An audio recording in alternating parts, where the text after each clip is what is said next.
नमस्कार साथियों, welcome back to my YouTube channel. मेरे इस यूट्यूब चैनल में आप सभी का स्वागत है राजेश क्लासेस में।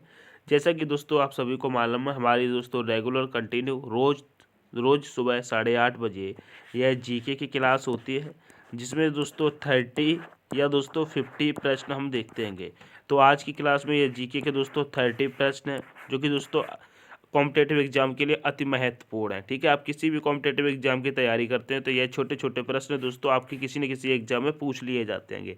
ये हमेशा प्रश्न दोस्तों रिपीट होते रहते हैं। ठीक है, तो स्टार्ट करते हैं आज की क्लास को और देखते हैं कि पहला प्रश्न कह रहा है दोस्तों, माचिस उद्योग में प्रयोग किया जाने वाला रसायन कौन सा है? बताइएगा, माचिस उद्योग में प्रयोग किए जाने वाला रसायन कौन सा? दोस्तों बहुत ही इंपॉर्टेंट प्रश्न हो जाता है, तो कहेंगे लाल फास्फोरस, यानी कि रेड फास्फोरस हो जाता है। ऑप्शन नंबर सी वाले बच्चे करेक्ट हो जाएंगे। नेक्स्ट प्रश्न पे चलेंगे, तो कह रहा है यकृत द्वारा स्त्रावित पित्त रस कहाँ संचित रहता है? बताइएगा, यकृत द्वारा स्त्रावित पित्त रस कहाँ संचित रहता है? तो कहेंगे मेरे प्यारे साथियों, यह पित्ताशय में रहता है। कहाँ पर? पित्ताशय में। ठीक है, ऑप्शन नंबर बी के साथ चलेंगे। नेक्स्ट प्रश्न कह रहा है मेरे प्यारे साथियों, कह रहा है मानव द्वारा निर्मित प्रथम संश्लेषित रेशा कौन सा है? बताइए, मानव द्वारा निर्मित प्रथम संश्लेषित रेशा कौन सा है? तो कहेंगे नायलॉन हो जाएगा। क्या? नायलॉन। ठीक है, ऑप्शन नंबर डी आपका करेक्ट हो जाएगा। ठीक है, आगे बढ़ जाएंगे नेक्स्ट प्रश्न पे। नेक्स्ट प्रश्न कह रहा है मेरे प्यारे साथियों, कह रहा है पौधों में प्रकाश संश्लेषण की क्रिया के दौरान कौन सी गैस निकलती है? बताइएगा, जब पौधे प्रकाश संश्लेषण करते हैंगे तो कौन सी गैस निकलती है? बताइएगा, तो कहेंगे दोस्तों ऑक्सीजन निकलती है। ठीक है, ऑप्शन नंबर चौथा आपका करेक्ट हो जाएगा। ठीक है, नेक्स्ट प्रश्न को देखेंगे। नेक्स्ट प्रश्न कह रहा है मेरे प्यारे साथियों, कह रहा है कौन सी दो धातुओं के मिश्रण से स्टेनलेस स्टील बनता है? बताइएगा, स्टेनलेस स्टील किन दो धातुओं के मिश्रण से बनता है? तो कहेंगे मेरे प्यारे साथियों जस्ता और टिन के मिश्रण से स्टेनलेस स्टील बनता है। ठीक है मेरे प्यारे साथियों, ऑप्शन नंबर ए आपका करेक्ट हो जाएगा। आगे बढ़ जाएंगे। कह रहा है दोस्तों हैली धूमकेतु कितने वर्ष बाद दिखाई देता है? बताइएगा, हैली धूमकेतु कितने वर्ष बाद दिखाई देता है? तो कहेंगे दोस्तों यह 76 वर्ष बाद दिखाई देता है। ऑप्शन नंबर डी के साथ चलेंगे। ठीक है मेरे प्यारे साथियों, आपको सेशन पसंद आ रहा है तो सेशन को लाइक करके अपने दोस्तों के साथ दोस्तों इसको शेयर जरूर कर देना। चैनल को अभी तक सब्सक्राइब नहीं किया है तो चैनल को सब्सक्राइब कर देना। ठीक है, आगे बढ़ जाएंगे। नेक्स्ट प्रश्न कह रहा है, भारत में सबसे अधिक किस धातु का भंडार है? बताइएगा, भारत में सबसे अधिक किस धातु का भंडार है? तो कहेंगे थोरियम का हो जाएगा। ठीक है, ऑप्शन नंबर चौथे के साथ चलेंगे। आगे बढ़ेंगे। नेक्स्ट प्रश्न कह रहा है पौधों के पत्तियों का रंग हरा किस कारण होता है? यानी कि जो पौधे की पत्तियां होती है वो किस कारण से हरी होती हैं? तो कहेंगे दोस्तों क्लोरोफिल के कारण से हरी होती हैं। ठीक है, ऑप्शन नंबर ए आपका करेक्ट होगा। आगे बढ़ जाएंगे। नेक्स्ट प्रश्न कह रहा है दोस्तों, कह रहा है शरीर में उपस्थित किस विटामिन के कारण रक्त जमता है? बताइए, शरीर में कौन सा विटामिन ज़्यादा उपस्थित हो जाता है तो रक्त जमता है? तो कहेंगे विटामिन डी के कारण होता है। ठीक है, ऑप्शन नंबर 4 के साथ चलेंगे। ठीक है, आगे बढ़ जाएंगे। कह रहा है किसने कहा था मुझे पड़ी लाठियाँ भारत के ब्रिटिश शासन के ताबूत के आखिरी कील साबुत होंगी? बताइएगा, किसने कहा था मुझे पड़ी लाठियाँ भारत के ब्रिटिश शासन के ताबूत पर आखिरी कील साबित होंगी? तो कहेंगे लाला लाजपत राय ने कहा था। किसने? लाला लाजपत राय ने कहा था। ऑप्शन नंबर बी आपका करेक्ट हो जाएगा। आगे बढ़ जाएंगे नेक्स्ट प्रश्न पे। कह रहा है दिलवाड़ा का जैन मंदिर किस राज्य में स्थित है? बताइएगा, दिलवाड़ा का जैन मंदिर किस राज्य में स्थित है? बताइएगा, तो कहेंगे दोस्तों यह राजस्थान में स्थित है। कहाँ? राजस्थान में स्थित है। ठीक है, अच्छा मुझे ये बताइएगा राजस्थान की राजधानी किस किस को पता है? तो कहेंगे राजस्थान की राजधानी दोस्तों जयपुर हो जाती है। क्या हो जाती है? जयपुर हो जाती है। उत्तर प्रदेश की राजधानी क्या हो जाती है? तो कहेंगे उत्तर प्रदेश की राजधानी लखनऊ हो जाती है। क्या? लखनऊ हो जाती है। मध्य प्रदेश की राजधानी कोई पूछ दे तो क्या हो जाती है? बताइएगा, तो कहेंगे मध्य प्रदेश की राजधानी मेरे प्यारे साथियों भोपाल हो जाती है। क्या? भोपाल हो जाती है। बिहार की राजधानी पूछ लिया जाए तो क्या हो जाएगी, कहें बिहार की राजधानी पटना हो जाती है। ये सब चीज़ें याद हैं आपको, याद है ना। चलिए आगे बढ़िए। ये भी दोस्तों छोटे छोटे से प्रश्न जो को आपको बिल्कुल दोस्तों रटे होने चाहिए, ठीक है। आगे बढ़ते हैं और दोस्तों ये प्रश्न दोस्तों एग्जामों में भी पूछे जाते हैं, ऐसा नहीं है कि पूछे नहीं जाते, पूछे जाते हैं दोस्तों, ठीक है। कह रहे हैं निम्न में से किस राजा ने उड़ीसा में स्थित कोणार्क मंदिर का निर्माण कराया था। दोस्तों उड़ीसा में जो कोणार्क मंदिर स्थित है वह किसने बनवाया था, तो कहेंगे नरसिंह देव प्रथम ने बनवाया था। अब मुझे बताइएगा ये उड़ीसा में जो कोणार्क मंदिर स्थित है यह किस देवता को समर्पित है, मुझे कमेंट करके बताइएगा, ठीक है। आगे बढ़ते हैं कि कह रहा है दोस्तों, कह रहा है किसने कहा था पिस्तौल और बम इंकलाब नहीं लाते बल्कि इंकलाब की तलवार विचारों की शान पर तेज होती है, बताइएगा किसने कहा था। तो कहेंगे यहाँ पर दोस्तों आप समझ रहे होंगे किसकी बात हो रही है, पिस्तौल और इंकलाब की बात हो रही है। तो इससे कौन संबंधित हो जाते हैं, तो कहेंगे भगत सिंह हो जाते हैं। कौन, भगत सिंह हो जाते हैं। तो ऑप्शन नंबर ए के साथ चलेंगे, ठीक है।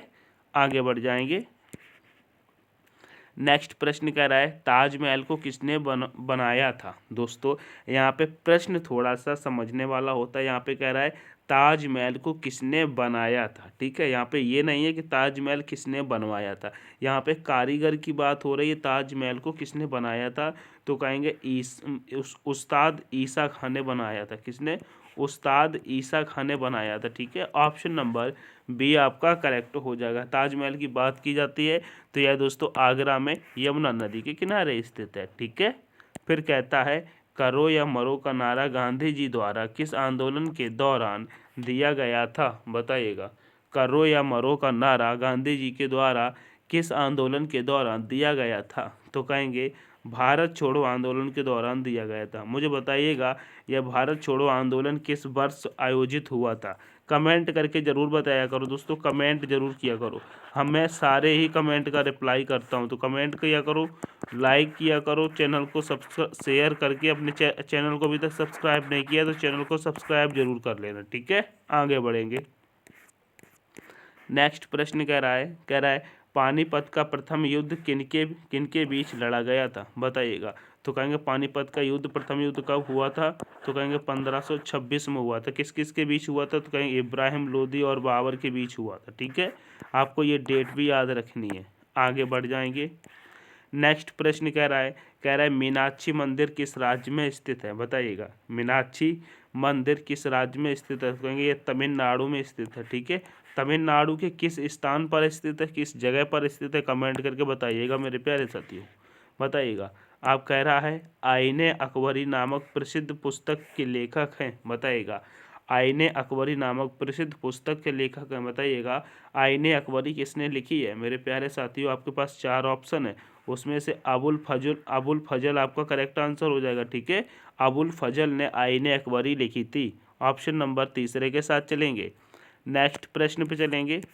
नेक्स्ट प्रश्न कह रहा है पीली क्रांति का संबंध निम्न में से किससे है, बताइएगा।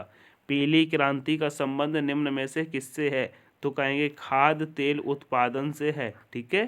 खाद्य तेल उत्पादन से है। ऑप्शन नंबर चौथा आपका करेक्ट हो जाएगा। बहुत ही इंपॉर्टेंट ये प्रश्न हो जाता है दोस्तों, इसको इम्पोर्टेंट मार्क कर लेना, ठीक है। अपने रफ कॉपी पर लिख लेना या फिर याद कर लेना, क्योंकि यह प्रश्न दोस्तों एग्जामों में देखने को मिलता है, बार बार रिपीट होता है। आगे नेक्स्ट प्रश्न कह रहा है पृथ्वी के सबसे नज़दीक स्थित मंडल कौन सा है, बहुत ही मोस्ट इंपोर्टेंट हो जाता है ये भी प्रश्न। तो कहेंगे क्षोभ मंडल हो जाता है, ठीक है। क्या हो जाता है, क्षोभ मंडल हो जाता है, इंपोर्टेंट कर लेना। आगे नेक्स्ट प्रश्न कह रहा है प्रसिद्ध पुस्तक माई ट्रुथ के लेखक कौन है, बताइएगा। माई ट्रुथ के लेखक कौन है, तो कहेंगे महात्मा गांधी हो जाएगी। दोस्तों एग्जाम में पुस्तकों से भी प्रश्न पूछे जाते हैं, तो पुस्तकें भी आपको पढ़नी और याद रखनी है, ठीक है। यहाँ पर तो माई ट्रुथ के लेखक कौन हो गए, तो आपको महात्मा गांधी हो गए, ठीक है। आगे बढ़ जाएंगे। नेक्स्ट प्रश्न कह रहा है मैक संख्या का संबंध निम्न में से किससे है, बताइएगा।